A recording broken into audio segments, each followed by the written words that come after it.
Assalamualaikum warahmatullahi wabarakatuh. Perkenalkan kami dengan saya Nur Sultan dengan NIM 003252 dan teman saya. Perkenalkan, nama saya Lady Lansa dengan NIM 0032515. Baiklah, di sini kami akan menjelaskan materi yang diberikan, yakni listrik dinamis dengan penjelasan PPT dari slide 3 sampai 11. Listrik dinamis, yakni listrik mengalir. Studi kasus, tujuan perkuliahan, memahami arus listrik, memahami hukum Ohm, membedakan karakteristik rangkaian listrik seri dan paralel, menganalisis hambatan sepotong kawat penghantar, menganalisis rangkaian hambatan, menganalisis gabungan sumber tegangan listrik, memahami hukum 2 Kirchhoff, menganalisis energi dan daya listrik, dan yang terakhir menganalisis prinsip kerja peralatan listrik searah atau DC dalam kehidupan sehari-hari. Kita lanjut slide selanjutnya. Menentukan arus listrik dan arus elektron. Di gambar sini sebuah rangkaian listrik dengan stop kontak terbuka. Saklar terbuka. Jika saklar ditutup, lampu akan menyala. Arus listrik mengalir menuju lampu. Di sini rangkaian satu garisnya. Jika kita tekan, arus akan mengalir. Selanjutnya, menentukan syarat arus listrik dapat mengalir pada suatu rangkaian. Rangkaian terbuka. Di sini rangkaian terbuka, listrik tidak akan mengalir karena saklar dalam posisi terbuka.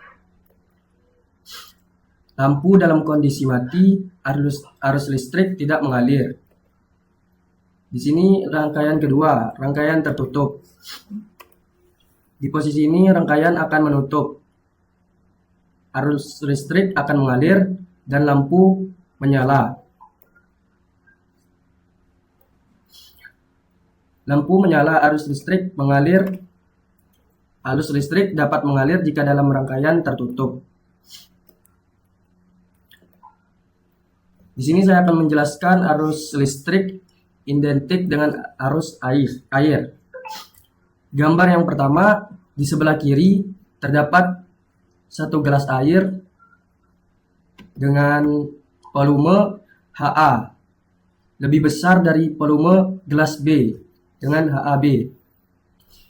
Jadi HA lebih besar HAB sama dengan EPA lebih besar EPB.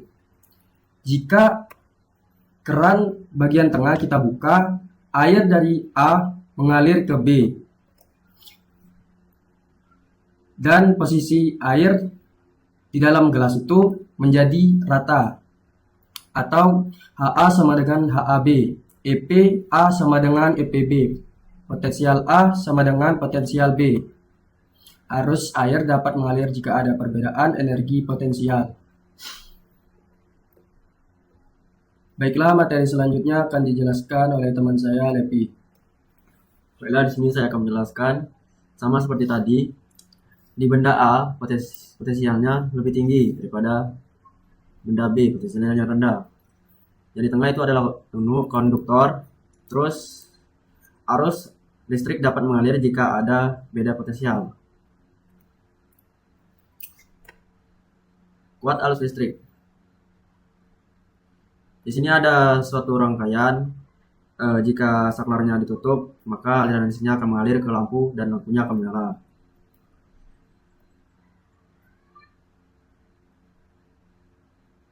Terus kuat arus listrik adalah banyaknya muatan yang mengalir pada pengantar tiap detik. Rumusnya itu adalah I sama dengan Q per T. I sama dengan kuat arus listrik, terus satuannya ampere, terus ada Q sama dengan muatan, satuannya kolom, terus T sama dengan waktu atau satuannya second. Nah, di sini ada soal. Yang pertama, sebuah akumulator pada kutub-kutubnya dihubungkan pada terminal lampu. Jika kuat arus yang mengalir pada lampu bernilai 0,5 ampere dan lampu dinyalakan selama 2 menit, berapakah muatan listrik yang telah melewati lampu? Diketahui di sini I-nya itu sama dengan 0,5 ampere. Terus T-nya itu atau waktu sama dengan 2 menit. Sama saja dengan 120 second atau detik. Di sini kita jawab menggunakan rumus Q sama dengan I kali T 0,5 ampere dikali dengan 120 second, yaitu 60 C atau coulomb. Pengukuran kuat arus listrik. Di sini dijelaskan ada ampere adalah alat yang digunakan untuk mengukur kuat arus listrik. Pemasangan ampermeter dalam rangkaian listrik disusun secara seri. Cara baca ampermeter. Di sini ada saklar maksimum dan juga skala yang ditunjuk jarum, skala batas ukur. Untuk skala maksimum itu kita bisa lihat di angka 0,5 sama 100. Untuk skala yang ditunjuk jarum itu di bagian ini. Kalau misalkan skalanya batasnya 5 berarti di bagian atas ini.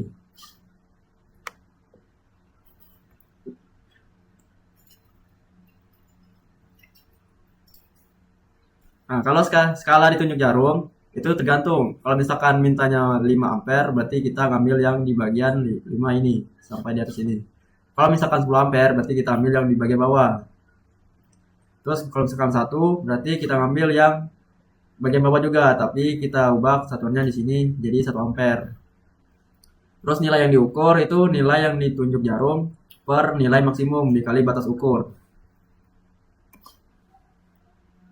Contohnya di sini itu nilai yang ditunjuk jarum itu 34 per nilai maksimumnya itu 100 dikali batas ukurnya itu 1. Jadi sama dengan 0,34 ampere. Baiklah, itu saja yang dapat kami sampaikan. Kurang lebih kami mohon maaf. Wassalamualaikum warahmatullahi wabarakatuh.